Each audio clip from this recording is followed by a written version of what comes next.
নমস্কার, সবাইকে স্বাগত জানিয়ে শুরু করছি এখনকার অনুষ্ঠান ডক্টর প্লাস। ডক্টর প্লাস মানে একটাই কথা বলে ডক্টর প্লাস, সুস্থ এবং সুন্দর জীবনের সাথী ডক্টর প্লাস। আজকে আমরা যে বিষয়টা নিয়ে আলোচনা করব, আমরা অনেক সময় দেখতে পাই যে বর্তমান সময়ের সাথে তাল রেখে সমসাময়িকভাবে নানা রকম যেমন পরিস্থিতি অনেক চেঞ্জ আসছে, মানুষের জীবনের অনেক পরিবর্তন আসছে। তার মধ্যে একটা পরিবর্তন এসছে যে আগে যতটা আমরা সচেতন ছিলাম না, এখন অনেক বেশি সচেতন দাঁতের সৌন্দর্য নিয়ে। সেটার গঠনগত সৌন্দর্য হতে পারে, কালারগত সৌন্দর্য হতে পারে, দাঁতকে নিজেকে অনেক কিভাবে সুন্দর করে তোলা যায়। কারণ আমরা জানি যে একটা সুন্দর স্মাইল অনেক কিছু বদলে দিতে পারে এবং কনফিডেন্স লেভেলটাকে বাড়াতে পারে, পাশাপাশি অনেক বেশি অ্যাট্রাকটিভ করে তুলতে পারে একটি মানুষকে। সুতরাং আমাদের বর্তমান সময়ে কিন্তু এটা ভীষণ গুরুত্বপূর্ণ একটি জায়গা, সেটা হলো ওরাল হাইজিন। আমরা কিভাবে মেনটেন করব, একটা সুন্দর দাঁত, সুন্দর স্মাইল আমরা কিভাবে পেতে পারি। সেই সময় নানা রকম সমস্যা নিয়ে আমরা তো কথা বলেই থাকি। আজকেও একটি বিশেষ দাঁতের বিভিন্ন রকম সমস্যা, দাঁতের সমাধান এবং তাতে কি কি সমাধান রয়েছে, যেমন দাঁতের সমস্যা আছে, সমাধানও আছে, এই বিষয়ে বিশদে বলতে পারেন একজন ডেন্টিস্ট, যিনি এই দাঁত সংক্রান্ত বিষয়ে খুব ভালোভাবে ওয়াকিবহল। কারণ এখন কসমেটিক ভ্যালুটাও কিন্তু বেড়েছে মানুষের মধ্যে। সেক্ষেত্রে এই যে আমরা বলি অ্যাস্থেটিক নিয়ে কথা, সেক্ষেত্রেও কিন্তু দাঁতের সৌন্দর্য অনেক অনেক বেশি গুরুত্ব পাচ্ছে আজকের সময়। আমাদের স্টুডিও থেকে যিনি এই বিষয়ে আলোকপাত করবেন, আলোচনা করবেন এবং সমস্যা কি ধরনের হতে পারে তার থেকে আমরা কিভাবে বেরিয়ে আসব, দাঁতকে অনেক সুন্দর করে সাজিয়ে তুলতে পারবেন আপনারা, আমরা সবাই, এ বিষয়ে বিশদে আলোচনা করার জন্য স্টুডিওতে উপস্থিত রয়েছে ডক্টর সুস্মিতা সরকার। অনেক স্বাগত ডক্টর। নমস্কার। নমস্কার। নমস্কার। এখন মানুষ সৌন্দর্যের সাথে পাল্লা দিয়ে যেভাবে নিজেকে সবসময় গুছিয়ে রাখার চেষ্টা করছে, সচেতন হচ্ছে, প্যারালালি একটা বিশেষভাবে উঠে আসে যে ডেন্টাল হাইজিন এবং ডেন্টাল সৌন্দর্য। ডেন্টালি কি করে অনেক বেশি সৌন্দর্যটাকে বাড়ানো যায়। তো সেক্ষেত্রে আজকে আমাদের একটা বিশেষ বিষয় নিয়ে আলোচনা, যে জেনারেল ডেন্টিস্ট্রি এবং অ্যাস্থেটিক ডেন্টিস্ট্রি। প্রথমেই জানতে চাই যে এই দুটো আসলে কি এবং এই দুটোর মধ্যে তফাৎটাই বা কোথায়? আচ্ছা, যেটা জেনারেল ডেন্টিস্ট্রি সেটার মধ্যে আমাদের পড়ে যাচ্ছে ডেন্টাল প্রবলেমস। যেমন কারোর দাঁত মেজরলি প্রবলেম হচ্ছে, পেইন হচ্ছে, সোয়েলিং আছে, তারপরে তার কোনো ক্যারিজ আছে, এইগুলোতে পড়ছে, ঠিক আছে, কোনো ফ্র্যাকচার আছে, এইগুলোতে পড়ছে, আর কোনো ধরনের মেজর কোনো জিনিস। আর অ্যাস্থেটিক জিনিসটা হচ্ছে যেটা দেখার সৌন্দর্য। অনেকের আছে আমার জিঞ্জাইভার কালার চেঞ্জ করব, আমার এখন তো লিপসের কালারও মানুষের অনেকে চেঞ্জ হচ্ছে, তো এইগুলো আসছে। তারপর দাঁতের কালার চেঞ্জ করব, আমি শেপ চেঞ্জ করব, স্মাইল ডিজাইনিং ক্ষেত্রে, ঠিক আছে। আর মিসিং টুথ আছে, সেগুলোকে একটু ঠিক করা, এইগুলোকে আমাদের অ্যাস্থেটিক ডেন্টিস্ট্রিতে পড়ে যাচ্ছে। বেসিক্যালি দেখা যাচ্ছে যে 60%, অ্যাবভ 60% বিভিন্ন রকম সমস্যায় ভুগছে কিনা ডেন্টালে, মানে দাঁতের মধ্যে ক্যাভিটি তৈরি হয়েছে তাদের, এবং অলমোস্ট 90% মানুষের দেখা যাচ্ছে কোনো না কোনো গাম রিলেটেড প্রবলেম হচ্ছে।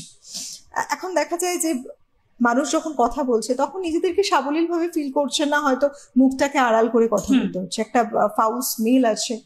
সবকিছু মিলে এই দাঁতের যে সমস্যাগুলো রয়েছে, প্রথমেই জানতে চাই যে এটার সমাধানটা কিভাবে পাবে। বেসিক্যালি যদি ক্যারিজ টুথের কথা বলি, দেখুন, ক্যারিজ টুথের কথা আমি সবসময় সকল দর্শক বন্ধুদেরকেই বলি যে যখনই কোনো একটা হালকা আপনি কালার চেঞ্জেস দেখতে পাচ্ছেন, দাঁতের মধ্যে একটা ব্ল্যাক পয়েন্ট দেখতে পাচ্ছেন, সঙ্গে সঙ্গে অতীব তাড়াতাড়ি আপনার ডেন্টিস্টের সঙ্গে যোগাযোগ করাটা উচিত। কারণ যতটা কম সময় আপনি নিয়ে আসবেন, মানে ক্যারিজটা ছোট থাকতে আপনি যদি নিয়ে আসেন, সেটাকে আমরা ফিলিং এর মাধ্যমে, এখন ফিলিং দু ধরনের হতে পারে, জিআইসি ফিলিং হতে পারে, একটা কম্পোজিট ফিলিং হতে পারে, দু ধরনের আমাদের মেইনলি ফিলিংটা হয়ে থাকে, ঠিক আছে। আর যদি সেই জিনিসটা যদি মানে আমরা একটু লেটে পৌঁছয়, আমরা এক্সরে করে দেখতে পাই যেখানে ফিলিং করে আর থাকবে না, সেখানে অনেকের ক্ষেত্রেই বলছি যে অনেকে আছে যে দাঁত, এই যে আমরা ক্যারিজ নিয়ে আসে, তো অনেকেই আছে যে বলছে দাঁতে পোকা লেগে গেছে, ডাক্তারবাবু আমি দাঁতটা তুলে ফেলতে চাই। সবসময় যে তুলে ফেলতে হবে এমন কোনো কথা নয়, দাঁতটাকে রেখেও ট্রিটমেন্ট করা যায়। আর আমি বলবো যে আরসিটি এমন কোনো ভয়ের বিষয় নয়। অনেকের ক্ষেত্রেই যে দাঁত রেখে আরসিটি করাটা অনেকটাই ফোবিয়া হয়ে যায় অনেক পেশেন্টের ক্ষেত্রে, যে না অনেক পেইন হবে, অনেক সময় সাপেক্ষ। তো আজকালকার দিনে কোনো কিছুই এত সময় সাপেক্ষ নয়, সিঙ্গেল সিটিং এও আরসিটি করা যায়। সেটা কেস টু কেস ভ্যারি করে, কিরকম পেশেন্টের কি কেস হিস্ট্রি আছে আমাদের, সেগুলোর উপর ডিপেন্ড করে আমরা করি, ঠিক আছে? তো কেরিজ হলে আপনাকে আসতে হবে, দেখাতে হবে, আর সমাধানগুলো তো এক্সরের মাধ্যমে একদম অবশ্যই কোনো ফিজিশিয়ান এই সমাধানগুলো আপনাকে দিতে পারে, তার পরামর্শ মেনে তার ট্রিটমেন্টের আন্ডারে থেকে সমস্যার সমাধান সম্ভব।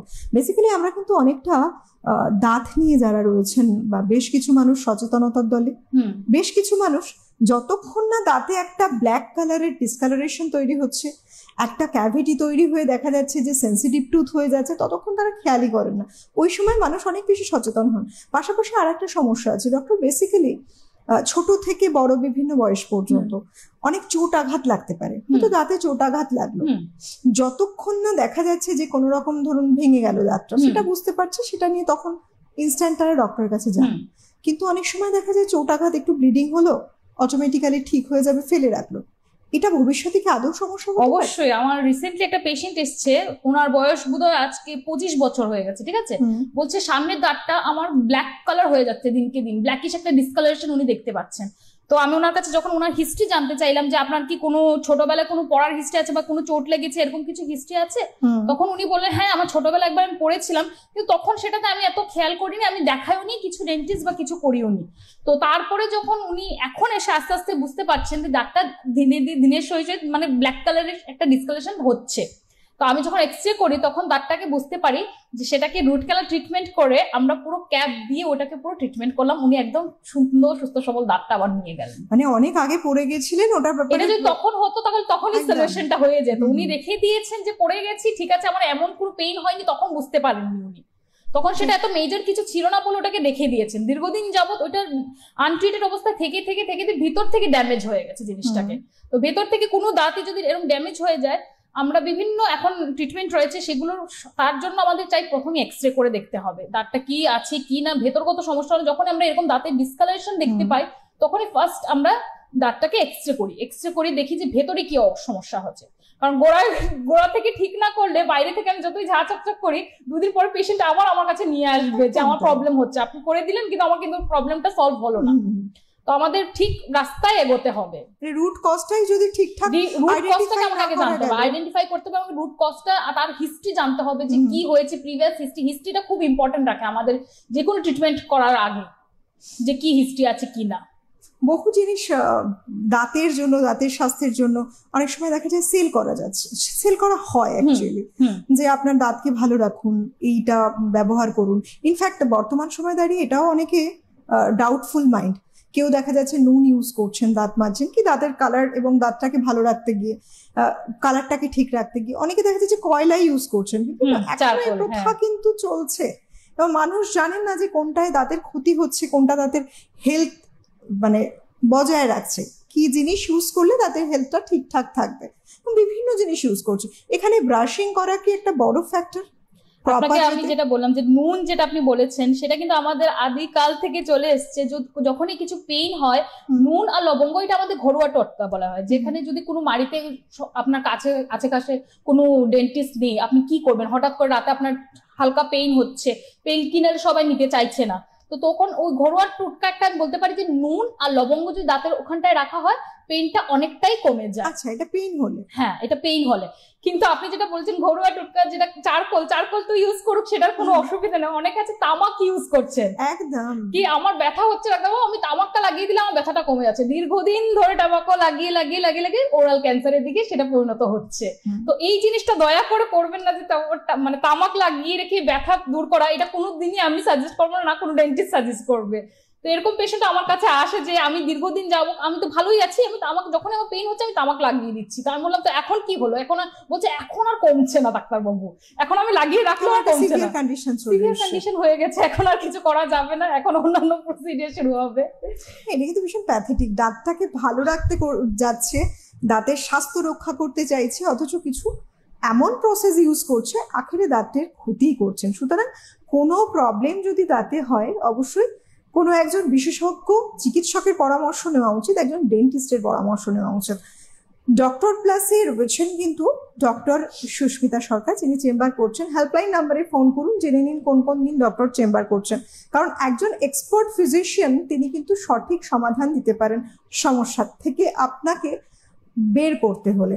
তো সুতরাং দাঁত, আমরা যখন বলি দাঁতের কথা, অনেক সময় যখন প্রচন্ড পরিমাণে সেন্সিটিভ টুথ, সেই সময়টা আসার আগে আমরা বুঝতেই পারছি না যে দাঁতে অনেকদিন ধরে একটা সমস্যা দানা বেঁধেছে, দাঁতের নানা রকম প্রবলেম হচ্ছে, এবং অনেকে তো এই টোটকাগুলো ব্যবহার করে করে আখেরে দেখা যাচ্ছে সেটা আরো ডিলে প্রসেস হচ্ছে। কোন দিকটা ডক্টর, দাঁত তোলা না দাঁতটাকে প্রোটেক্ট করে রাখা, কোনটাকে আপনি সাজেস্ট করবেন? দেখুন, সেন্সিটিভিটি অনেকেই আছে যে দাঁত খুব পরিষ্কার, আমি এটাও আপনাকে বলছি, দাঁত দুবার দাঁত মাজে, দাঁতে কোনো স্টেইন নেই, ক্যালকুলাস নেই, তবু সেন্সিটিভিটি আছে। কোথা থেকে? তখন আমি হিস্ট্রি মানে ওনাকে জিজ্ঞেস করি যে আপনি কোনো টক জাতীয় জিনিস খাচ্ছেন কিনা, সিট্রাস জাতীয় কোনো জিনিস খাচ্ছেন কিনা।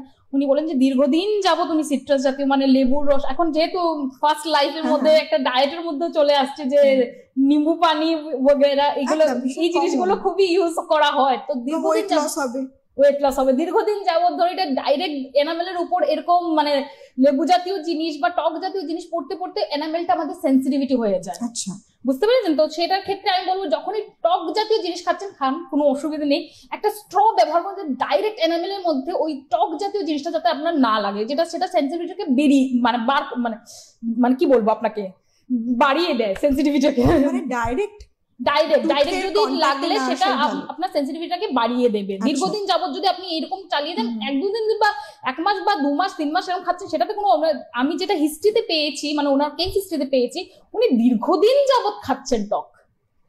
তো এই জিনিসটা টক খাওয়ার থেকেও কিন্তু অনেক সময় সেন্সিটিভিটি হয়।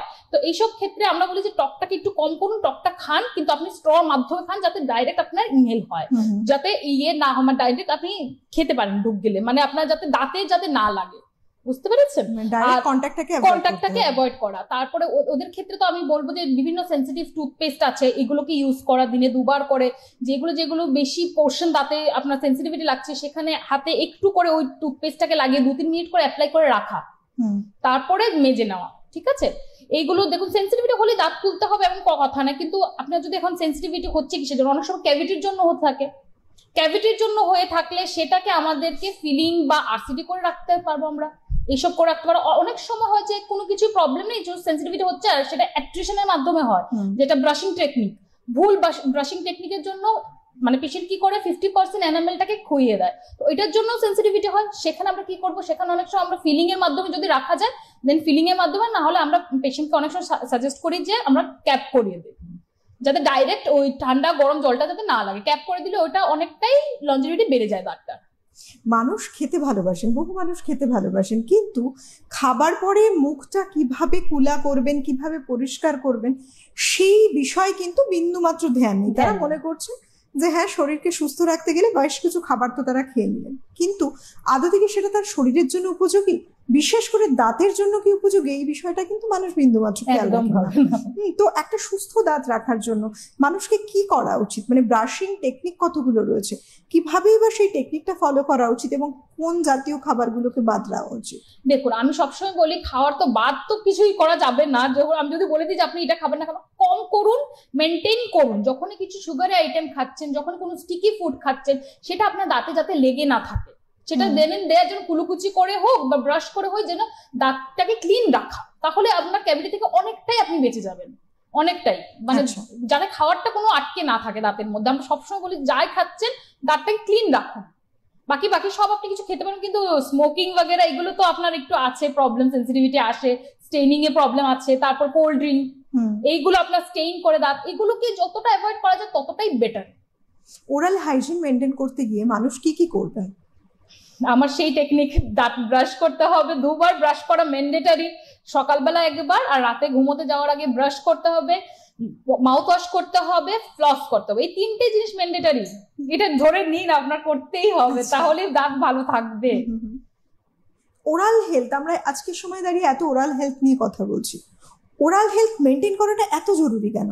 শুধু যদি ওরাল হেলথের কথা আমরা বলি, নানা রকম সমস্যা তো ওরালই হয়, ইন্টারনাল আর কি কোনো প্রবলেম হতে পারে? অবশ্যই, কারণ আপনার যদি ওরাল হাইজিনটা যদি আপনি মেনটেন না করছেন, আপনি যা খাচ্ছেন সেটাই তো পয়জন। আচ্ছা, খাবারটা তো মুখ দিয়েই ঢুকছে, যদি মুখটাই আপনার ক্লিন না হলো, আপনি যা খাচ্ছেন, আপনি যা মানে ফুড বেনিফিট আছে সেগুলোকে তো নষ্ট করছেন।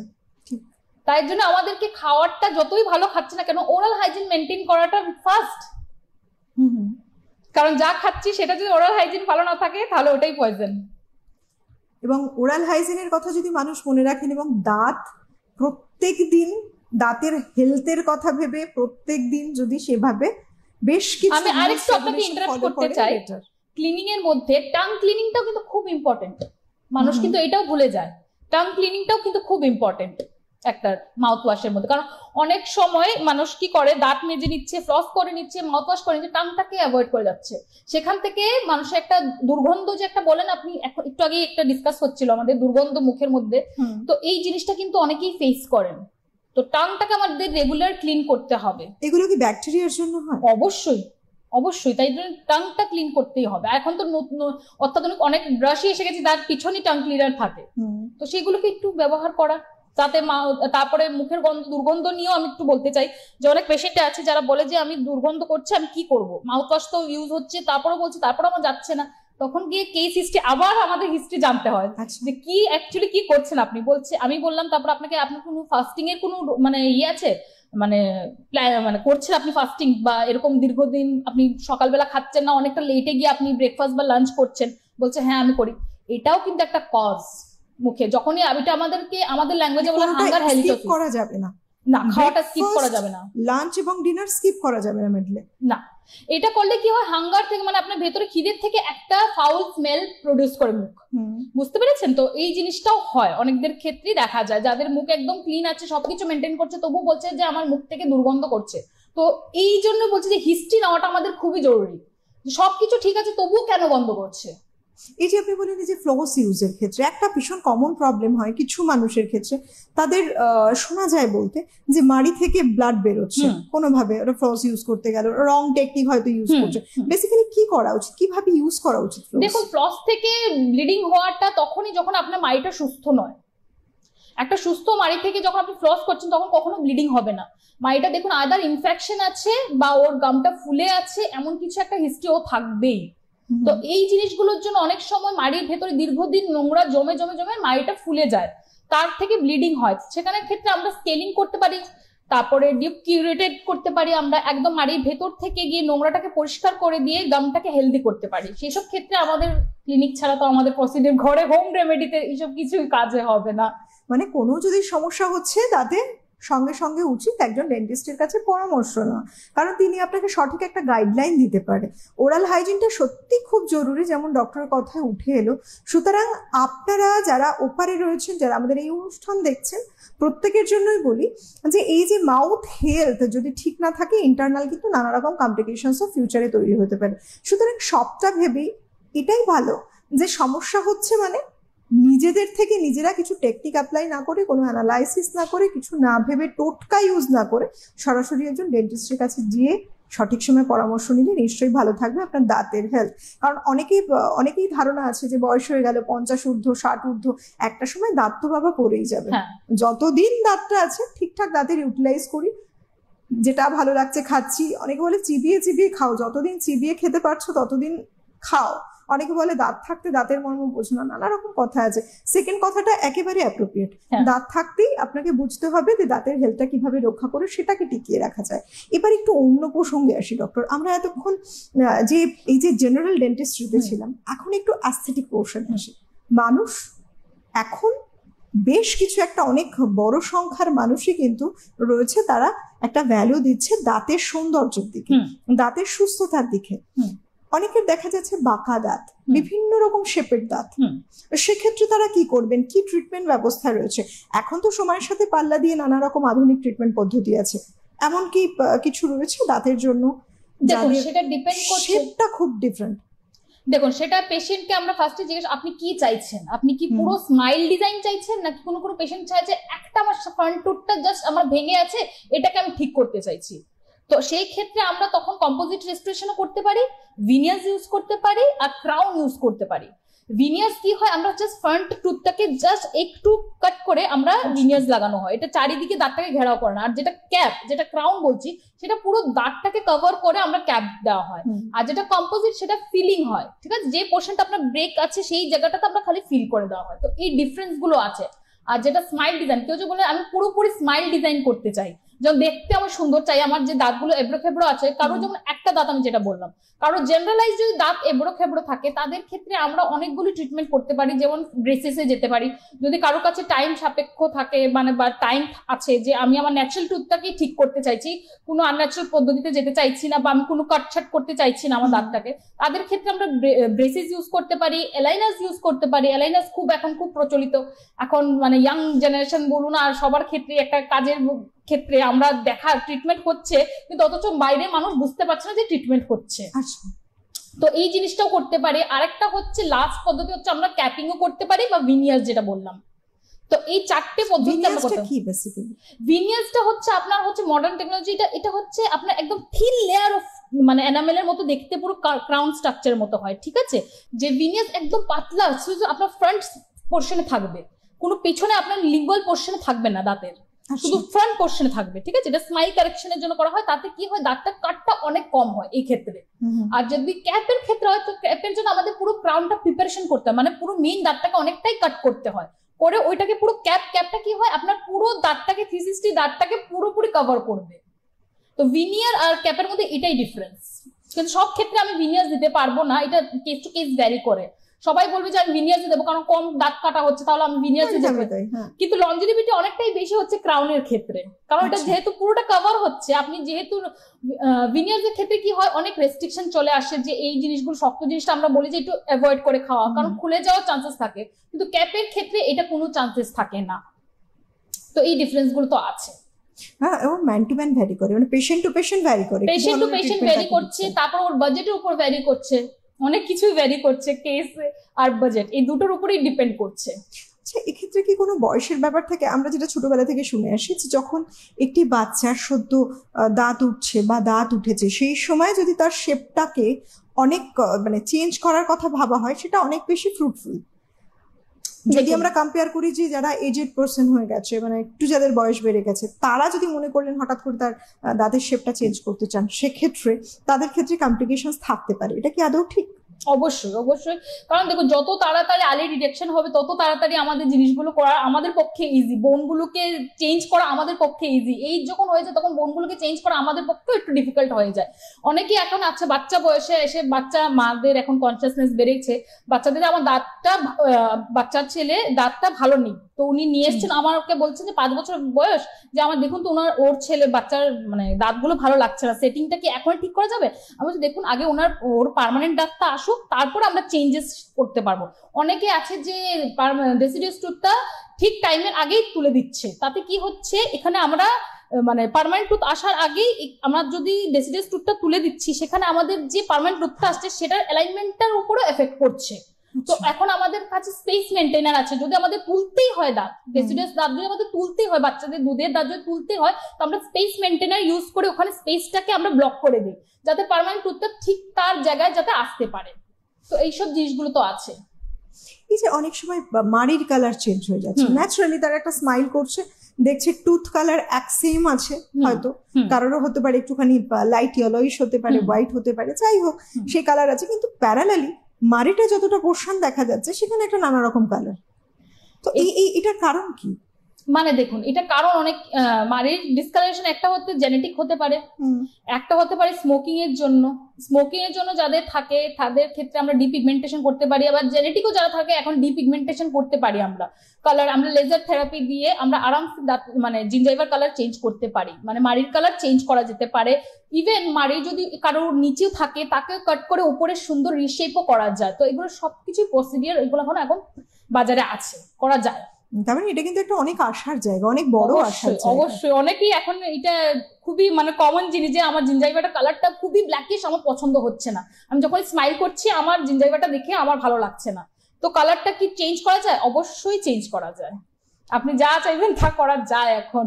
আগে হয়তো এগুলো এতটা ছিল না প্রচলিত, কিন্তু এখন মডার্ন টেকনোলজি লেজার ডেন্টিস্ট্রিটা অনেকটাই হাই হয়ে গেছে।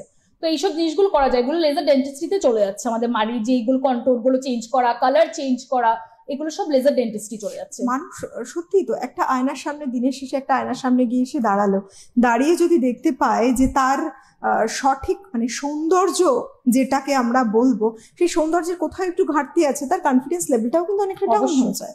অবশ্যই। আর সেই সময় দাঁড়িয়ে বেসিক্যালি কারোর সাথে কথা যখন বলবে তখন মুখ খুলতেই হচ্ছে, সেই সময় একটা স্মাইল দিতেই হচ্ছে, একটা লৌকিকতার জন্য স্মাইল দিতে হচ্ছে। একটা স্মাইল অনেক কিছু বদলে দিতে পারে, অনেক কিছু বলে। একটা স্মাইল অনেকের অনেক অসাধ্যকে সাধন করে দিতে পারে, বিভিন্ন কাজের ক্ষেত্রে সে সাকসেস পেতে পারে। এই ব্যাপারগুলো ভীষণ ইম্পর্টেন্ট এবং সেক্ষেত্রে কিন্তু এরকম চিকিৎসা পদ্ধতি রয়েছে। তবে অবশ্যই একজন সঠিক ডক্টর, যেটা বারবার এই অনুষ্ঠানের মধ্যে দিয়ে বলে থাকি, নানা রকম ট্রিটমেন্ট পদ্ধতি আছে, আপনারাও প্রত্যেকে জানেন, কিন্তু কোনো ডক্টর রয়েছেন যাদের আন্ডারে ট্রিটমেন্ট করলে খুব স্মুথলি একটা খুব ভালো রেজাল্ট পাওয়া যায়। এটাও কিন্তু তাই, এটাও এক রকমের ট্রিটমেন্ট পদ্ধতি, যে ক্ষেত্রে আপনার চাহিদা মতো আপনার মুখের ভেতরের যে হাইজিনটা মেনটেন হচ্ছে, শেপটা মেনটেন হচ্ছে, সেটা টুথ হতে পারে, সেটা হতে পারে আপনার গাম, মাড়ি, দাঁত, যা কিছু সংক্রান্ত সমস্যা আছে সবটাই ঠিক হতে পারে। এবং এটা সেন্সিটিভ জায়গা, সুতরাং একজন সঠিক ডক্টরকে চুজ করতেই হবে। হেল্পলাইন নাম্বারে দেখুন, একটি নাম্বার যাচ্ছে, সেই নাম্বারে ফোন করুন, ফোন করে জেনে নিন ডক্টর কবে কোথায় চেম্বার করছেন। কারণ একজন সঠিক ডক্টর, যিনি সঠিক পদ্ধতিতে আপনাকে ট্রিটমেন্ট দিতে পারেন, তিনি কিন্তু আপনার সমস্যাগুলো থেকে আপনাকে বের করে আনতে পারেন। আরও একটা প্রবলেম রয়েছে বিভিন্ন মানুষের, এখন মাড়ির সাথে সাথে দেখা যাচ্ছে লিপসেও নানা রকম স্পট, এবং সেটা অত্যন্ত খারাপই লাগে। সবসময় সে দেখা যাচ্ছে এবং নারী পুরুষ নির্বিশেষে প্রত্যেকে এখন সৌন্দর্য সচেতন। মেয়েদের ক্ষেত্রে হয়তো বা কখনো লিপস্টিক ইউজ করলো, কোথাও যাচ্ছে, কোনো পার্টি বা কোনো কোথাও অ্যাটেন্ড করছে, একটা ডার্ক কালারের লিপস্টিক অনেকটাই শেডটাকে মিলিয়ে দেবে, মানুষ বুঝতে পারবে না। কিন্তু একজন মেল হলে সেটা অনেক বেশি কমপ্লিকেটেড ব্যাপার তার কাছে, সে কিভাবে সেটাকে ম্যানেজ করবে? এই কালারটাকে চেঞ্জ করা কি আদৌ সম্ভব? অবশ্যই সম্ভব। এখন তো আমাদের মেডিকেল লাইনেও পসিবল, এস্থেটিক লাইনেও পসিবল, আর কসমেটিক লাইনেও পসিবল। তো আমাদের লাইনে করতে গেলে আমরা তো লিপটার ফার্স্ট লেয়ারটাকে তুলে একদম কালার চেঞ্জ করে, বেবি লিপস যাকে বলা হয়, একদম পেয়ে যাওয়া যায়। তো কালার চেঞ্জ করা ইজ কোয়াইট কমন আমাদের লাইনেও। এবং সেটা কি আদৌ মানে কতদিন তাকে সেই ট্রিটমেন্টের আন্ডারে থাকতে হবে? মেইনটেইন করাটা খুবই খুবই জরুরি। কোনো জিনিস যদি আমি করে নিলাম তারপর আমি মেইনটেইন করলাম না, সেটা তো হবে না। মেইনটেনেন্সটা আমার চাই। আমাকে যারা আমরা হিস্ট্রি, তার জন্য আবার বলছি, যাদের ক্রনিক স্মোকিং এর ইয়ে আছে তাদের ক্ষেত্রে তো আবার ওরা যদি স্মোক করতে থাকে তাহলে ওটা তো ব্যাক টু স্কোয়ার হবেই, হয়তো আবার চলে আসবে। তো স্মোকিংটা যতটা সম্ভব কম করা, যদি এই প্রসিডিউর গুলোতে যাওয়া যায়, যে পিগমেন্টেশন, ডিপিগমেন্টেশন, এই জিনিসগুলোতে যদি যাওয়া যায়, তাহলে একটু এই লাইফস্টাইল গুলোকে একটু মেনটেন করতে হবে। যে আমার কফি জাতীয় জিনিস, স্টেইন জাতীয় জিনিস, যদি আমি এই জিনিসগুলোকে একটু মেনটেন করা, স্মোকিং না করা, এইগুলোকে একটু মেনটেন করতে হবে এই ট্রিটমেন্ট গুলোর ক্ষেত্রে। মানে এটা কি পার্মানেন্ট সলিউশন আদৌ? হ্যাঁ, যদি স্মোকিং গুলো যদি কন্ট্রোল করা যায়, পয়েন্ট টু বি নোটে, যদি স্মোকিং বা খাবার গুলোকে যদি একটু কন্ট্রোল করা যায়, তাহলে এটা পার্মানেন্ট।